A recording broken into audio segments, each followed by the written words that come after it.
ভাই নামক অজানা ভয় গল্পের 10 নম্বর পর্ব নিয়ে হাজির হলাম। তো চলো বেশি দেরি না করে গল্প শুরু করা যাক।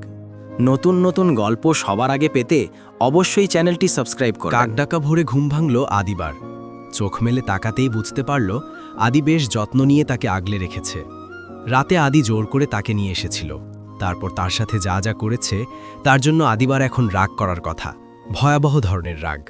কিন্তু তার রাগ হচ্ছে না। কেন হচ্ছে না? নিজেকে বার কয়েক প্রশ্ন করেও উত্তর খুঁজে পেল না আদিবা। বরং হুট করে লক্ষ্য করল তার কোনো রকম খারাপ লাগা কাজ করছে না, বরং আদির সাথে মিশে থাকতে ইচ্ছে করছে। আদিবা আদির বুক থেকে মুখ তুলে তাকালো।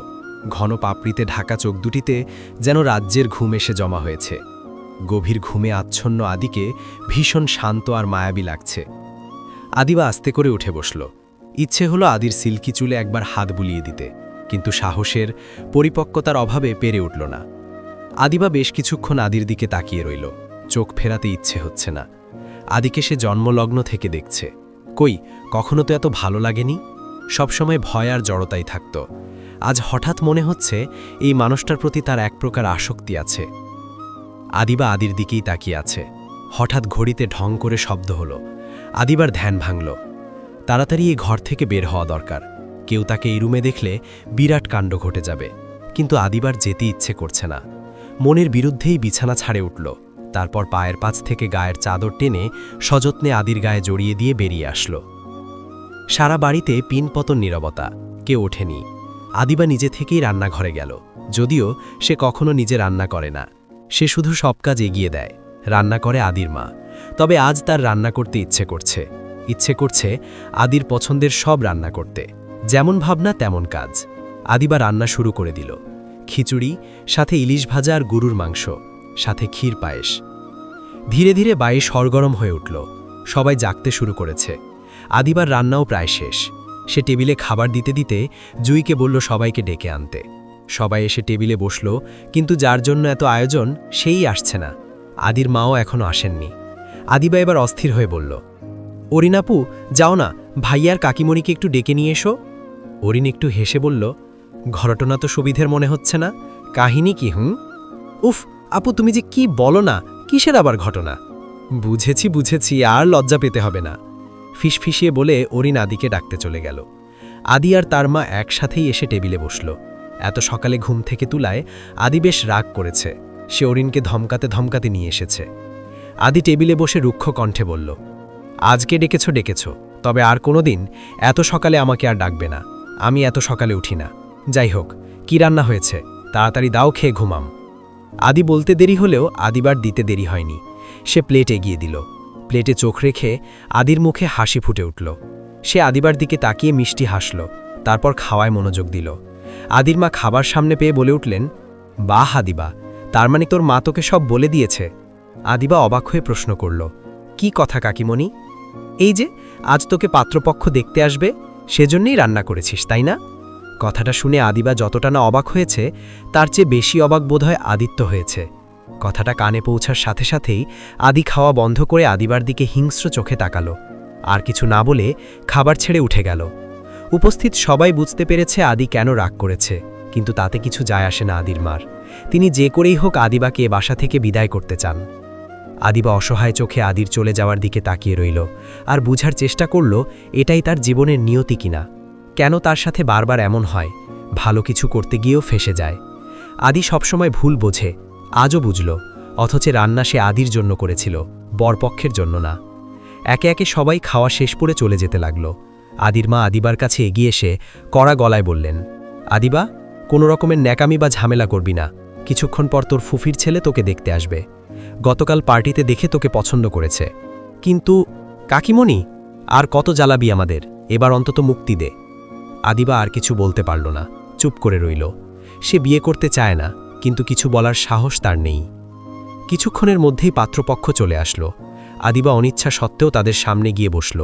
সব ঠিকই আছে। আদি এর মধ্যে একবারও নিচে আসেনি, ঝামেলাও করেনি, এমনকি আদিবাকেও নিজের ঘরে ডাকেনি। তবে পুরো বাসায় একটা ঘুমোট ভাব। আদিবা চুপচাপ, সাথে অন্যরাও, কারণ বাসার সবাই মোটামুটি আদির রাগ সম্পর্কে জানে। আর সে যে আদিবাকে ভালোবাসে এ ব্যাপারে সন্দেহ নেই। আদিবাকে শাড়ি পরিয়ে পাত্রপক্ষের সামনে বসানো হয়েছে। আদিবার মন খারাপ লাগছে। কেন লাগছে নিজেকে প্রশ্ন করতেই মন উত্তর দিল, সে অন্য কাউকে ভালোবাসে। এই বিয়ে করা তার পক্ষে সম্ভব না। কিন্তু কাকে ভালোবাসে? ভাইয়াকে? এবার আর ভেতর থেকে উত্তর আসলো না। আদিবার ভেতরে এক অস্থিরতা কাজ করছে। আচ্ছা, ভাইয়া কি আমায় ভালোবাসে? যদি ভালোই বাসত তাহলে কেন নিচে আসছে না? এসে কেন বলছে না তিনি আমায় ভালোবাসেন, আমায় বিয়ে করতে চান? তবে কি ভালোবাসে না? না না, তা হতে পারে না। ভালো না বাসলে কি কাউকে এত কাছে টানা যায়? আমার সারা শরীরে এখনও আদির দেওয়া চিহ্ন বিরাজ করছে। আদিবা যখন এসব ভাবছিল তখন হঠাৎ করেই ঝড়ের বেগে নিচে নেমে আসলো আদি। আর কাউকে কিছু না বলে পাত্রপক্ষের সামনে থেকে আদিবাকে টেনে বাইরের দিকে পা বাড়ালো। ব্যাপারটা এতটাই তাড়াতাড়ি ঘটল যে সবাই শুধু অবাক চোখে তাকিয়ে রইল, কেউ কিছু বলার সুযোগ পেল না। যদিও আদিবা এতক্ষণ বাধা দেয়নি, কিন্তু বাসায় বাইরে এসে তার টনক নড়ল। প্রশ্ন করল, ভাইয়া কি করছেন? আমাকে এভাবে কোথায় নিয়ে যাচ্ছেন? জাহান নামে। কোনো অসুবিধা? হাতটা ছাড়ুন ভাইয়া, বাসার সবাই হয়তো খারাপ ভাবছে। ভাবুক। তুই কোন সাহসে শাড়ি পরেছিস সেটা বল। কাল তো আপনিই বলছিলেন শাড়ি পরতে। পরে অন্য ছেলেকে দেখাতে বলেছিলাম। শাড়ি পরলেও সমস্যা, না পরলেও সমস্যা, তাহলে আমি পরবটা কি? তুই কিছুই পরবি না। কি? হ্যাঁ, ঠিকই শুনেছিস। তোর কোনো জামাকাপড়ই পরার দরকার নেই। আপনি এসব কি বলছেন? আমি কখন কি বলি আর কি চাই সেটা আমি নিজেই জানি না। বাদ দে, এখন চল। কোথায় যাব? গেলেই দেখতে পাবি। কথা না বাড়িয়ে ভাইয়ার পিছন পিছন পোষা বিড়ালের মতো মাথা নিচু করে হাঁটতে লাগলাম। ভাইয়া ড্রাইভ করছে, আদিবা পাশের সিটে বসে আছে। ভাইয়া, আমরা কোথায় যাচ্ছি? বাঁকা হাসি দিয়ে বলল, অনুমান কর দেখি। তবে ভালো কোনো কাজে যাচ্ছিস না এই ব্যাপারে নিশ্চিত থাকতে পারিস। খুব শখ না বিয়ে করার? ভাইয়া, আপনি এসব কি বলছেন? আবারও সেই একই ভুল। 8 বছরেও তোর শিক্ষা হয়নি। তবে চিন্তা করিস না, এবার শিক্ষা হবে। ভাইয়া, আপনি আমায় ভুল বুঝছেন। ভুলেই বুঝেছিলাম। তা না হলে আবার সুযোগ দেই? ভাইয়া, মাথা ঠান্ডা করুন। তাছাড়া আপনি আমার সাথে এমন করতে পারেন না। আমি সব পারি। ভাইয়া, আমাকে মারার জন্য নিয়ে যাচ্ছেন তাই না? তবে একটা কথা কান খুলে শুনে নিন। আমাকে মারলে আমি আর চুপ থাকব না। বাসার সবাইকে সব বলে দেব। সেই সাথে রাতে আমার সাথে কি কি করেছেন সেটাও বলবো। বাসায় ফিরতে পারলে তো বলবি। আদিবা এত করে বলার পরেও আদির কোনো পরিবর্তন হলো না। সে একমনে ড্রাইভ করছে। হুট করেই আদিবার 8 বছর আগের সেদিনের কথা মনে পড়ে গেল। সামান্য ভুলের জন্য সেদিন আদি তাকে হাত পা বেঁধে মেরেছিল, তারপর সারা রাত ছাদে ফেলে রেখেছিল। আজও সেই রটটা ভুলতে পারেনি আদিবা। আজকেও সেই ঘটনার বিপরীত হবে না। আদিবা জানে আদি আজ তাকে খুব মারবে। আদিবা এবার ভয়ে কেঁদেই ফেলল। তো আজব, তো কাঁদছিস কেন? তো কি করব? আপনি আমায় মেরে ফেলতে চাইছেন। শুধু তো চেয়েছি, মেরে তো ফেলিনি এখনো। তাই আপাতত চুপচাপ বসে থাক, যখন মারব তখন কাঁদিস। দেখতে দেখতে গাড়িটা যেন কোনো গুহার ভেতরে ঢুকে গেল। চোখ বুলিয়ে বোঝা গেল না এটা সত্যিকারের গুহা না। চারদিকে মাথা উঁচু কাশফুলের গাছ সারি হয়ে দাঁড়িয়ে আছে, তার মাঝখানে সরু একটা রাস্তা। কোনো জনমানবের চিহ্ন নেই, কারণ ফুল গাছে কোনো ফুল নেই, কারণ এটা কাশফুলের সিজন না।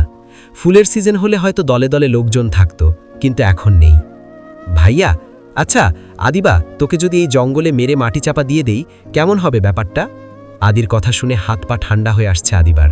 আদির কোনো বিশ্বাস নেই, ও যা খুশি করে ফেলতে পারে। ভাইয়া, বিশ্বাস করুন, আমি এই বিয়ের ব্যাপারে কিছুই জানতাম না। কাকিমণি যা বলেছে শুধু সাই দিয়েছি। সাই দিয়েছিস?